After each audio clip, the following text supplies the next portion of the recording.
Vous saviez que c'est grâce à la France qu'Israël a la bombe atomique ?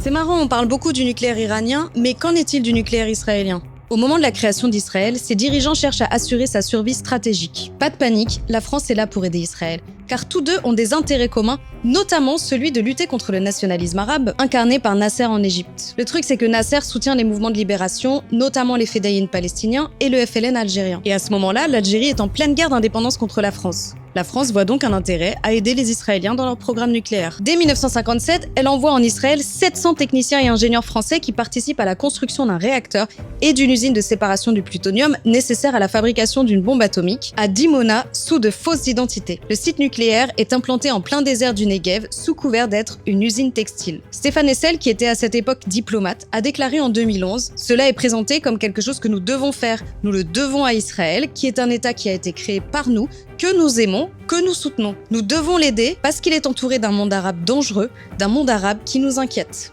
Mais c'est pas fini.